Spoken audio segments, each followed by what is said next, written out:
Tadi disebutkan kalau minta kepada Allah tidak akan kecewa.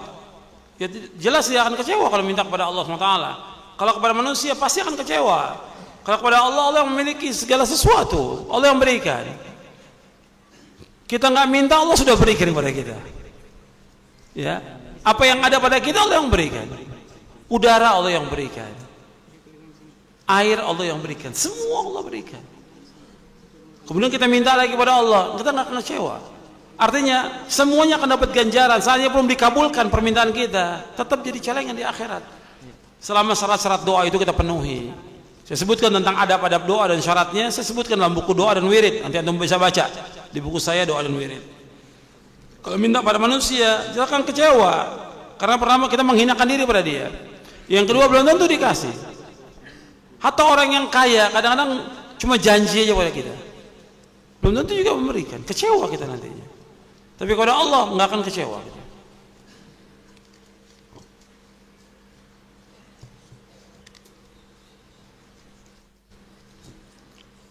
Tadi disebutkan bahwa sholat berjamaah di masjid itu wajib bagi laki-laki. Apakah boleh kita meninggalkan sholat berjamaah karena di masjid itu ada perbuatan bid'ah? Sholat berjamaah tetap wajib. Sholat berjamaah tetap wajib. Adapun soal masalah bid'ahnya, kita sholat di belakang ahlul bid'ah secara hukum syar'i boleh.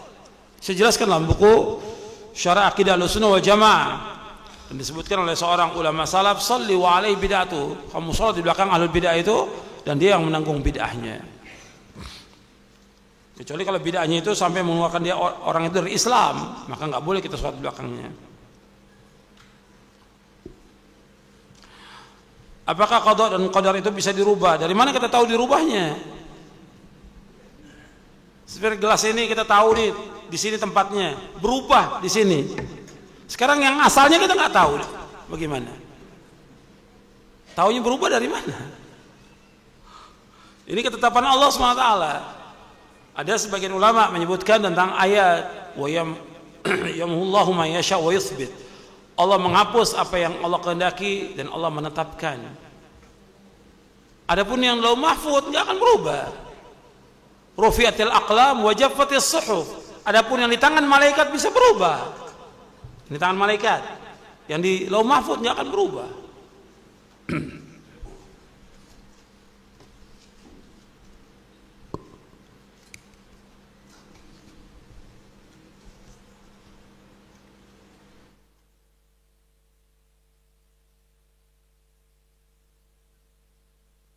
Sampai batas mana kita tidak boleh minta bantuan? Ya untuk pribadi kan saya sebutkan.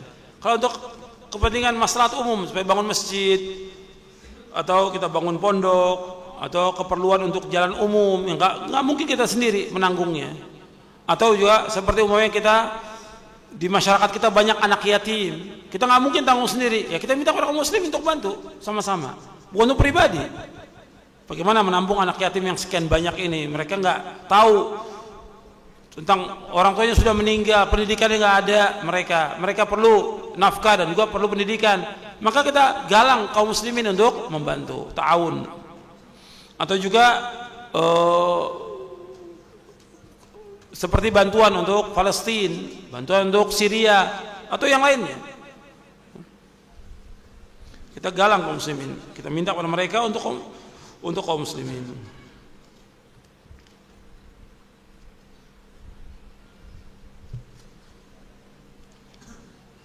Satu kertas ini satu pertanyaan aja, jangan banyak-banyak. Bagaimana sikap kita kepada orang yang minta-minta? Ya kalau seperti minta-minta di jalan, kita lihat rata-rata yang minta di jalan itu jadi profesi. Dengan kita kasih akan terus dia minta. Atau yang kedua kita lihat juga dia rata-rata tidak sholat. Kalau yang cacat gimana? Kalau yang cacat sekali kita kasih boleh, tapi rutinitas seperti itu yang nggak bisa, itu kan tanggung jawab pemerintah. Justru banyak orang-orang yang perlu kita bantu, seperti janda-janda yang miskin, orang-orang yang susah, yang mereka nggak mau minta, kita datangi ke rumahnya, itu lebih mulia. Tapi kalau jasa, ya tetap kita kasih.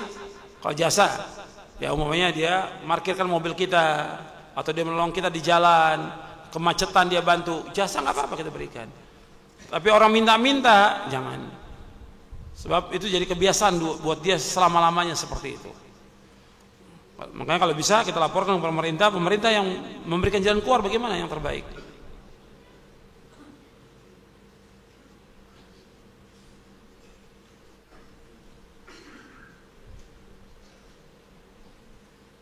Ini soal minta-minta sudah saya jawab tadi. Antum lebih jelas nanti ada di buku saya tentang hukum minta-minta.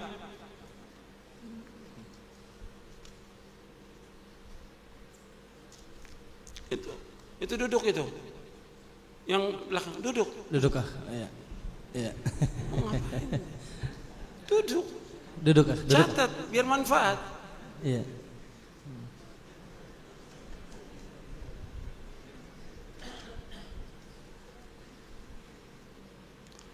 Apa yang dimaksud Allah itu lebih dekat dari ulat leher? Wa nahnu aqrabu ilaihi min hablil warid.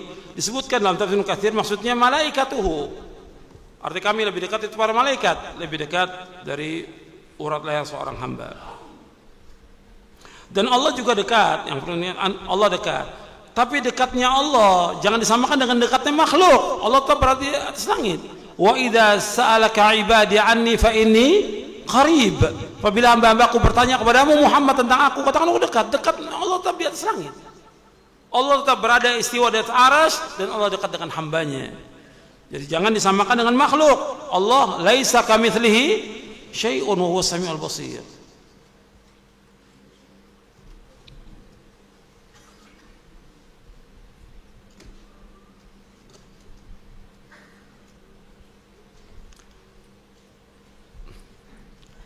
Bagaimana tentang ganjaran orang yang menuntut ilmu dan sabar? Ya ganjarannya besar. Yang pertama dia dapat faedah dengan ilmu itu. Yang kedua dia menuntut ilmu dapat pahala. Karena ini amal soleh. Mendapatkan ganjaran dari Allah SWT. Apalagi dia bersabar dengan talabul ilmi ini. Pahalanya besar. Dan nuntut ilmu jalan menuju surga. Nuntut ilmu ini sama dengan jihad fisabilillah. Bagaimana pahalanya jihad ini? Puluhan dan ratusan pahala keutamaan jihad. Nuntut ilmu itu sama dengan jihad fisabilillah. Makanya ganjarannya sangat besar. Maka antum terus menerus untuk talabul ilmi syar'i. Yang dimaksud nuntut ilmu syar'i. Itu ganjarannya sangat besar.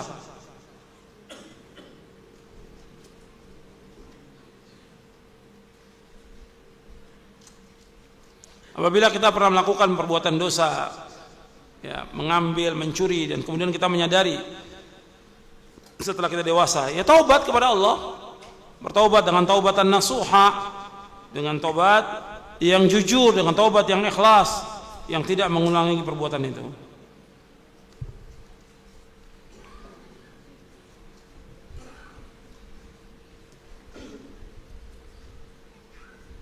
Bagaimana kalau kita minta kepada saudara kita yang tua karena memang kita nggak punya apa-apa? Kalau minta seperti seorang anak kepada orang tuanya boleh. Seorang istri minta kepada suaminya karena menanggung nafkah orang tuanya. Yang menanggung nafkah istri adalah suaminya. Nggak ada masalah, boleh. Dan itu bukan aib dan bukan tercela. Seorang anak minta pada orang tuanya karena orang tua menanggung nafkahnya. Seorang istri kepada suaminya. Nah sekarang kalau umpamanya orang tuanya nggak ada, dia minta kepada kakaknya yang paling tua, karena kakaknya sebagai walinya yang menanggung dia, boleh. Tapi kalau semuanya sudah menikah, ya masing-masing. Tapi ta'awun dalam tolong menolong tetap ada di antara mereka. Karena dia belum bisa mencari nafkah, dia sebagai penuntut ilmu. Kakaknya itu mampu mencari nafkah. Sekarang dia nggak mampu, dia nggak akan bisa menuntut ilmu kalau nggak dibantu. Nggak mungkin dia minta pada orang lain, maka dia minta kepada kakaknya sebagai pengganti orang tuanya, boleh. Sebagai walinya, wali si anak ini boleh. Dan kakaknya juga dia wajib memberikan nafkah kepada adiknya karena adiknya belum punya usaha. Tanggung jawab dia.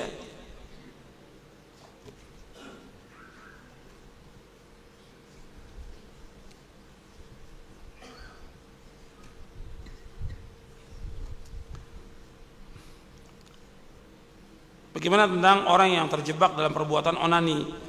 Tadi sudah saya jelaskan, onani hukumnya haram. Dan dia wajib taubat kepada Allah. Pencegahannya bagaimana? Tundukkan pandangan. Yang kedua pencegahannya yaitu dia berpuasa. Yang ketiga, dia menyibukkan diri dengan menuntut ilmu dan menyibukkan diri dengan ibadah kepada Allah. Yang keempat, doa kepada Allah agar dia terhindar dari perbuatan dosa dan maksiat. Yang pertama, tunjukkan pandangan.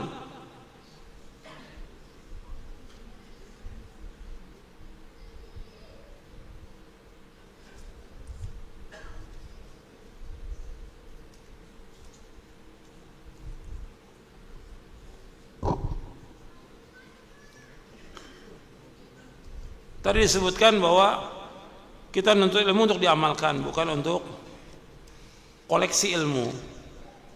Terus apa makna yang terkandung? Ya sudah jelas, wadih. Ilmu, kita menuntut ilmu untuk diapakan ilmu ini? Diamalkan, bukan untuk koleksi. Antum menuntut ilmu untuk diamalkan. Kita disuruh menuntut ilmu, kemudian disuruh oleh Allah mengamalkan. Kata Abdullah bin Mas'ud radhiyallahu an, ta'allamu fa idza 'alimtum fa'malu. Belajarlah kalian, belajar kalian. Apabila kalian sudah belajar, amalkan. Ini perkataan Abdullah bin Mas'ud radhiyallahu anhu.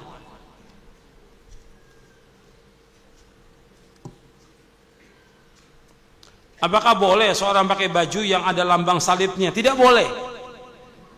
Tidak boleh. Gambar makhluk hidup tidak boleh, dan gambar salib tidak boleh. Nabi pernah menegur.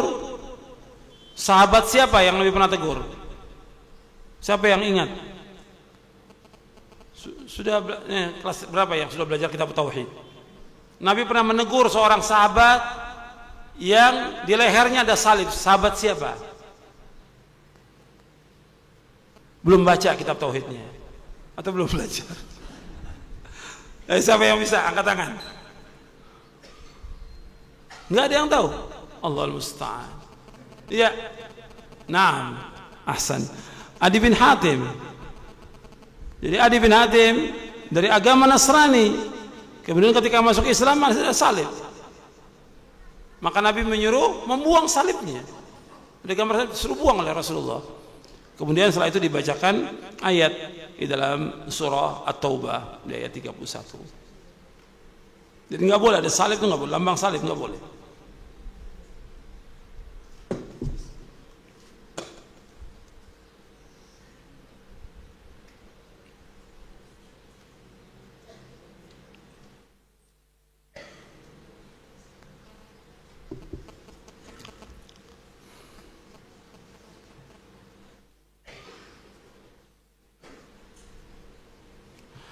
Nabi pernah berwudu, mengusap anggota wudu sekali-sekali, dua kali, tiga kali. Yang paling utama tiga kali.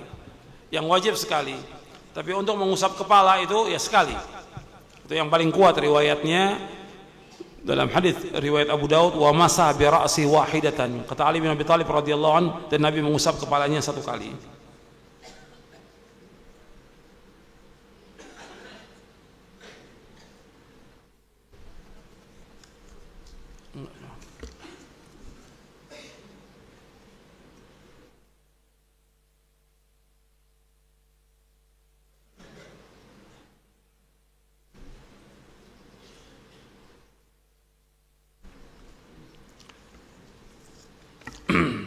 Saya setiap bulan ingin mengaji, tapi dilarang oleh istri.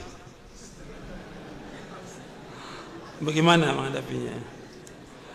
Yang jadi pimpinan rumah tangga istrinya atau suaminya ini? Allah menyebutkan dalam Al-Quran, ar-rijalu qawwamuna 'alan nisa' bima faddalallahu ba'dahum 'ala ba'd wa bima anfaqu min amwalihim. Ya, laki-laki sebagai pimpinan dalam rumah tangga.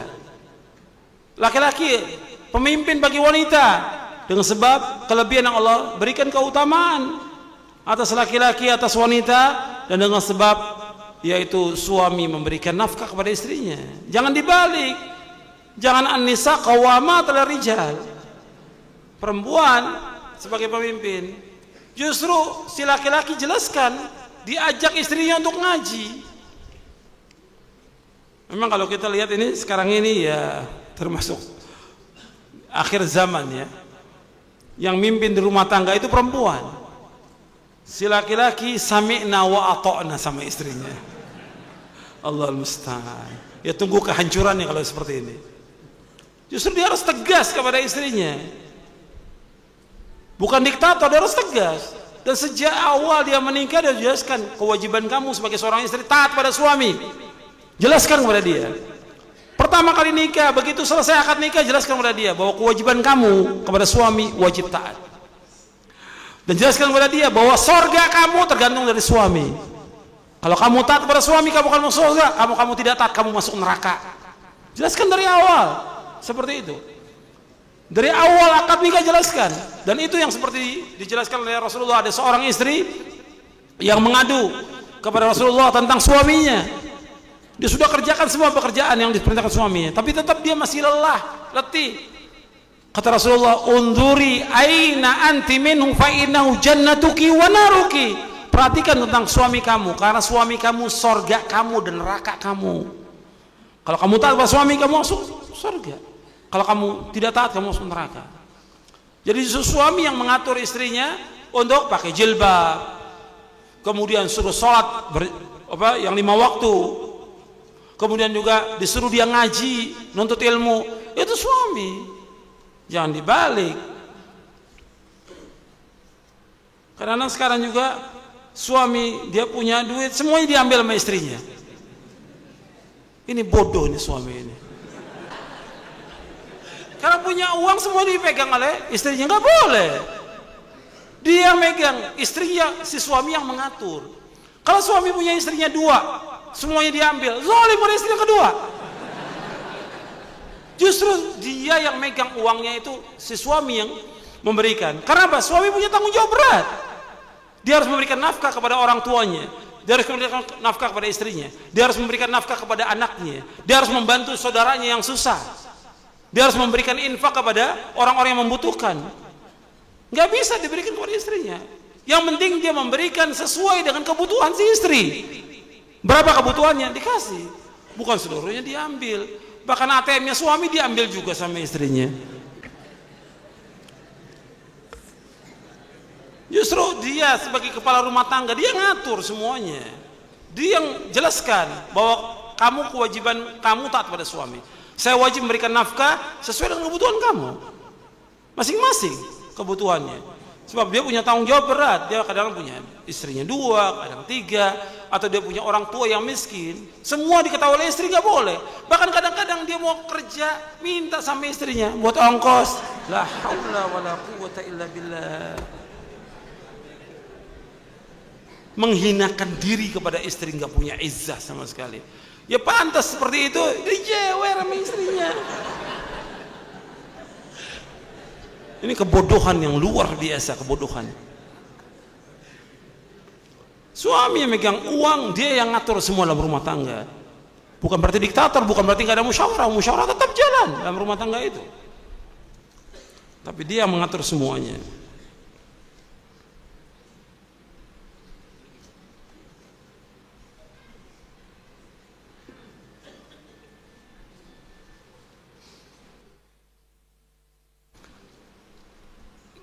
Tolong nasihat tentang sehubungan memiliki sekolah atau pesantren buat anak kita. Ya kita bawa anaknya. Sekarang kita pilihan, alhamdulillah pesantren-pesantren salafiyah ini banyak sekali, alhamdulillah. Di sini ada, di Jawa ada, maksudnya di Jogja ada, di Solo ada, di mana-mana ada, alhamdulillah. Tinggal anaknya tanya, dia cocoknya di mana, kita sekolahkan. Tapi tentunya harus cari yang betul-betul akidahnya benar, manhajnya benar, salaf, tidak yang lain. Jadi jangan keluar dari manhaj salaf. Kesian nanti anak ini. Dia harus menuntut ilmu yang sesuai dengan syar'i, sesuai dengan manhaj yang hak. Sebab kalau dia sesat, kita yang berdosa sebagai orang tua. Makanya kita harus arahkan anak ini, dia belajar Al-Quran wa sunnah la fahmi salaf. Itu nggak ada pilihan lain kecuali itu dalam menuntut ilmu syar'i. Quran wa sunnah la fahmi salaf. Cari pondok yang memang mengajarkan itu.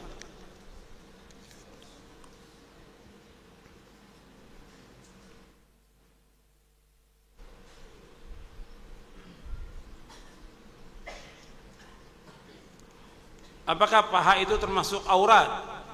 Paha itu termasuk aurat. Al-fakhidhu auratun, kata Nabi, bahwa paha itu termasuk aurat. Makanya aurat laki-laki antara pusar sampai lutut. Dan itu yang hati-hati. Dan itu yang dipegang oleh jumhur ulama.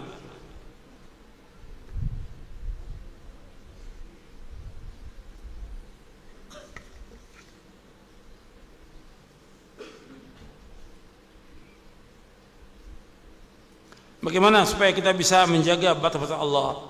Ya, untuk menjaga batas Allah ya kita harus terus menuntut ilmu syar'i ini. Kemudian kita mengamalkan dari apa yang sudah kita ketahui.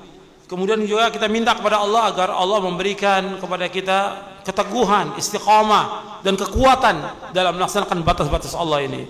Kemudian kita juga mencari teman yang baik, teman yang saleh untuk bisa menjaga batas-batas Allah.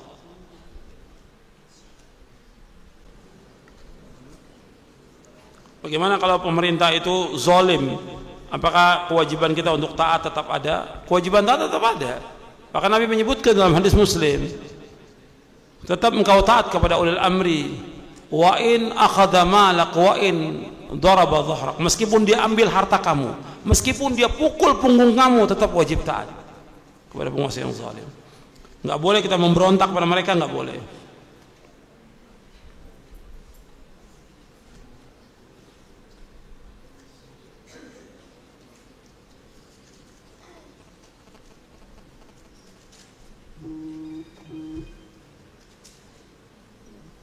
Bagaimana menghilangkan rasa sedih? Rasa sedih hilang dengan kita banyak berdoa dan berzikir kepada Allah SWT. Jadi ada orang yang diponis oleh dokter bahwa dia terkena penyakit kronis gitu. Atau dia dituduh dengan perbuatan yang tidak benar padahal dia tidak melakukan, atau yang lainnya. Ada doa-doa kesedihan yang saya sebutkan dalam buku doa dan wirid. Di antaranya seperti doa Nabi Yunus, la ilaha illa anta subhanaka inni kuntu minadh dhalimin. Itu doa ketika kita mengalami kesedihan. Bisa juga yang ringan kita baca Allah Rabbi la usyriku bi syai'a. Bisa juga kita baca la ilaha illallahul azimul halim, la ilaha illallah rabbul arsyil azim, la ilaha illallah rabbus samawati wa rabbul ardi wa rabbul arsyil karim. Terus kita ulang-ulang doa-doa dan zikir-zikir kita ulang-ulang dan mohon kepada Allah agar Allah memberikan kelapangan bagi kita dan jalan keluar dari musibah yang menimpa kita. Insya Allah akan hilang. Makanya kita harus tambah dekat dengan Allah. Kalau kita dituduh diputuskan, diponis penyakit yang kronis, tambah dekat dengan Allah, tambah dekat dengan Allah. Dan itu apa yang Allah takdirkan, itu yang terbaik buat kita. Itu akan menghapuskan dosa kita, mengangkat derajat kita. Atau kita kena musibah-musibah yang lain, kita tawakal kepada Allah Subhanahu wa ta'ala.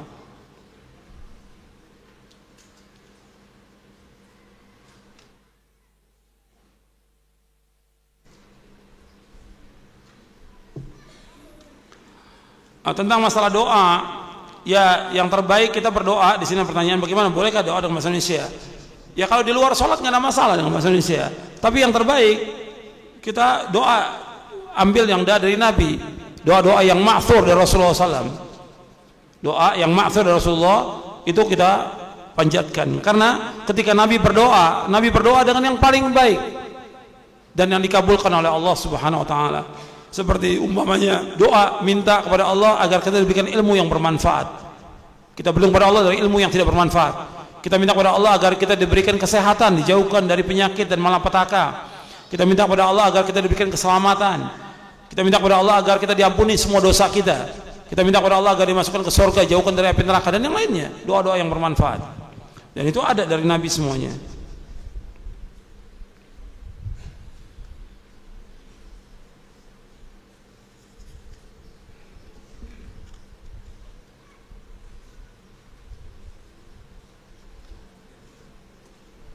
Bagaimana jika kita mengubah kemungkaran tapi kita masih melakukan kemungkaran itu?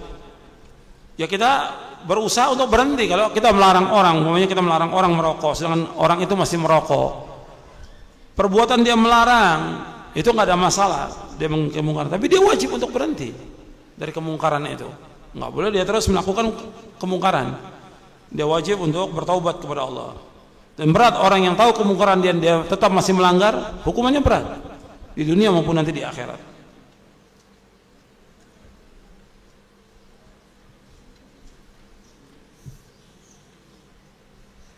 Bagaimana kalau seorang majikan dia punya pegawai yang sudah disuruh sholat tapi nggak mau sholat? Bagaimana? Ya cari pegawai yang mau sholat. Antum pecat, cari pegawai yang mau sholat. Sebab ini dosa besar, yang paling besar meninggalkan sholat. Sama aja umpamanya sekarang antum punya pegawai. Pegawai ini antum tahu dia berzina, masih nggak antum mau pakai? Tahu dia berzina, ya, saya yakin nggak akan mau pakai. Sedangkan meninggalkan sholat dosanya lebih besar daripada dosa zina. Meninggalkan sholat itu, meninggalkan sholat lebih besar. Makanya antum perhatikan, kalau ada pegawai yang nggak sholat, antum tegas, harus dia mau sholat.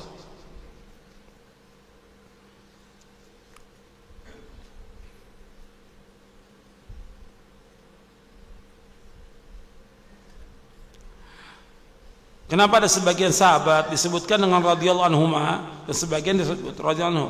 Kalau radhiyallahu anhu untuk dia saja. Kalau radhiyallahu anhu untuk dua, dia dan bapaknya, artinya bapaknya Islam. Seperti Anas bin Malik disebutkan radhiyallahu anhu. Kenapa? Anas yang Islam, bapaknya tidak. Malik. Ada sahabat Jabir bin Abdullah disebutkan radhiyallahu anhuma karena Jabir sahabat dan bapaknya juga sahabat. Jadi gitu. Kalau radhiyallahu anhu untuk dua.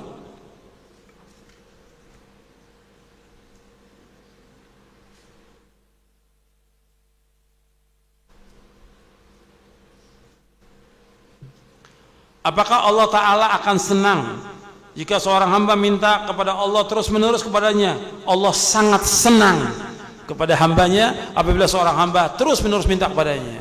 Sebab Allah akan marah apabila seorang hamba tidak minta kepada Allah. Malam yas'alillah yaghdab alaihi. Barang siapa yang tidak minta kepada Allah, maka Allah murka kepada orang itu. Maka dengan kita minta kepada Allah, Allah akan senang.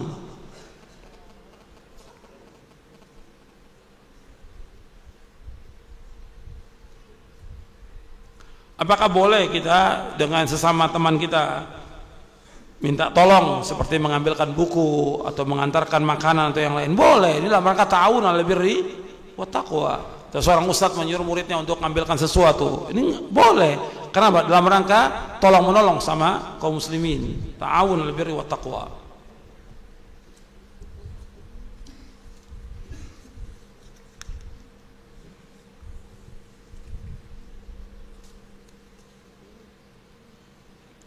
Apa dibolehkan seorang berbohong pada istrinya saat dia memberikan rezeki pada orang tua? Apa manfaatnya berbohong? Jelaskan kepada istri juga. Istri tahu bahwa kita punya tanggung jawab kepada istri yang kedua. Kita punya tanggung jawab kepada orang tua kita. Kenapa harus berbohong? Jadi jelaskan kepada dia bahwa saya punya tanggung jawab. Saya berikan nafkah kamu segini karena saya punya tanggung jawab pada istri saya yang lain. Saya berikan nafkah kamu segini, saya punya tanggung jawab pada orang tua saya. Jelaskan, jangan berbohong, nggak ada manfaatnya. Dan Nabi larang keras, jangan bohong. Wa iyyakum wal kadhiba, fa innal kadhiba yahdi ilal fujur, wal fujur yahdi ilan nar. Kata Nabi, jauhkan kamu dari bohong, karena bohong akan membawa kepada keburukan dan kejahatan, dan keburukan kejahatan akan membawa ke neraka. Jangan bohong. Bagaimana tadi disebutkan tentang musik itu haram. Bagaimana dengan nasyid? Nanti antum baca aja buku saya. Hukum musik, lagu dan nasyid dalam Islam. Saya jelaskan itu. Dan buku itu saya tulis tentang buku lagu, hukum lagu, musik dan nasyid. Itu kurang lebih 23 tahun yang lalu. Saya tulis itu 23 tahun yang lalu. Gitu. Ya, sebagian ustadz masih main gundu.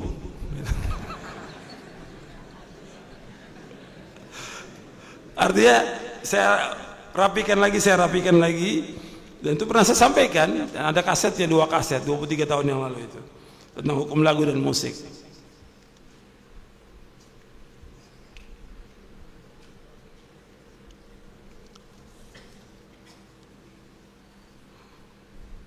Ini juga tentang masalah nyanyi dan yang lainnya. Antum baca dengan dalilnya lebih manfaat daripada saya jawab seperti ini. Antum baca dengan dalilnya di buku itu.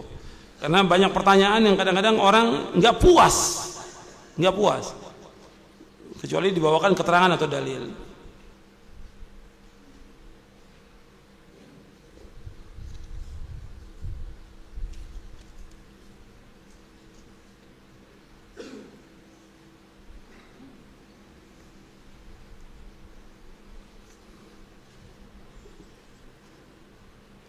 Apakah orang yang suka berbuat zalim doanya akan dikabulkan?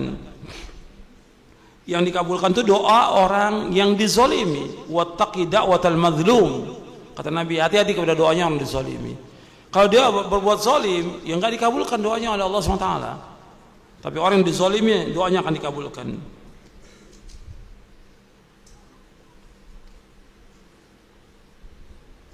Ini pertanyaan bagus ini buat pondok ini.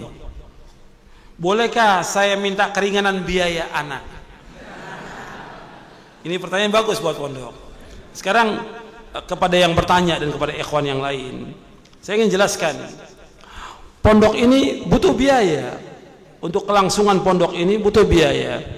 Kadang-kadang ketika pondok menetapkan bayaran, apakah itu uang pangkal, apakah itu SPP atau yang lainnya, itu kadang-kadang orang berusaha bagaimana menawar supaya mendapatkan keringanan atau kalau bisa gratis menjanan. Dipikir guru-guru ini malaikat semuanya, nggak perlu makan, nggak perlu minum, bahkan mungkin anaknya dipikir malaikat juga, karena biaya itu untuk siapa? Untuk anaknya makan, anaknya minum. Ini juga ada banyak kezoliman dari para wali murid dan wali santri. Kezoliman saya katakan. Ketika dia disekolahkan di sekolah umum yang bayaran mahal, nggak nawar dia, tidak nawar. Ketika disekolahkan sekolah umum, kenapa dia nggak nawar? Masuk sudah, dianggap sekolah ini baik, sudah masuk. Bayaran berapa? Uang pangkalnya 20 juta dibayar. Sebulan berapa? 1 juta dibayar, nggak nawar dia.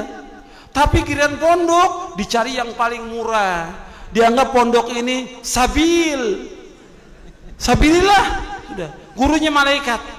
Ini zolim dari wali santri ini. Kalau antum nggak mampu, antum cari bantuan dari orang lain. Jangan pondok dibebankan. Kalau antum nggak mampu, antum cari muhsinin atau saudara antum. Ini gimana, anak saya mau sekolahkan di pondok karena ini bermanfaat, tapi saya nggak punya.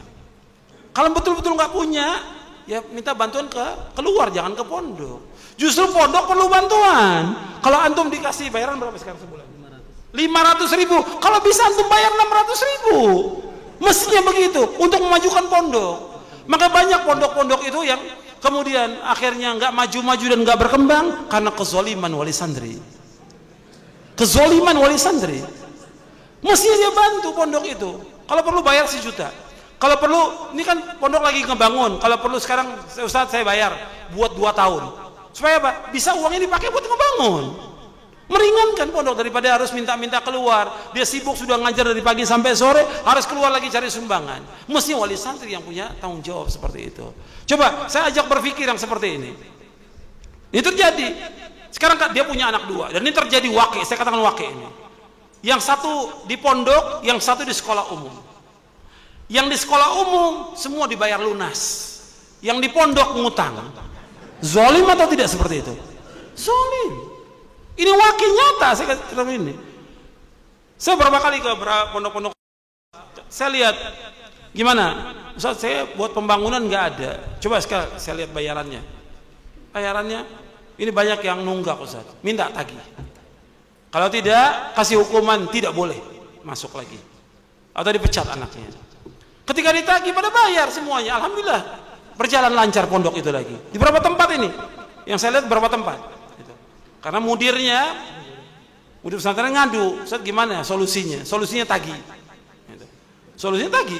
Kalau dia tidak, diskor anaknya. Yang salah bapaknya kalau anaknya skor, ya sebagai hukuman bapaknya bertanggung jawab. Kalau tidak, dipecat. Dia yang harus nyari dana bagaimana supaya untuk makannya anaknya, masa guru juga yang harus bayarkan? Anak 500.000 bayar untuk makannya dia, masa guru yang harus bayarkan? Kan nggak benar. Justru bagaimana kita ta'awun secara baik kepada pondok ini supaya lebih maju, supaya lebih berkembang. Kalau giliran pondok menetapkan uang pangkal mesti ditawar. Tapi kalau sekolah lain ya, yang anak itu tidak nginap, uang pangkal 20 juta dibayar oleh dia. Satu anaknya di sekolah sini SMP, satu di SDIT. Yang di SDIT uang pangkalnya 20 juta, ada 15 juta. Bayarannya sebulan 600.000, dibayar cash. Tapi giliran pondok ngutang. Ini Keterlaluan. Cobalah antum kasih tahu kepada yang lain untuk ini. Kalau antum nggak mampu ya cari muhsinin. Jangan bebankan kepada guru, jangan bebankan kepada pondok. Justru pondok harus dibantu. Jadi banyak ini perlu dijelaskan memang kepada kaum muslimin dan kaum muslimat juga, wali-wali santri, dijelaskan. Bukannya kejam, kadang-kadang waduh pondok kejam, bukannya kejam. Ini kan keberlangsungan, bayarnya kebutuhan. Untuk makannya anak itu juga, untuk bayarnya listrik, air, dan kebutuhan yang lain.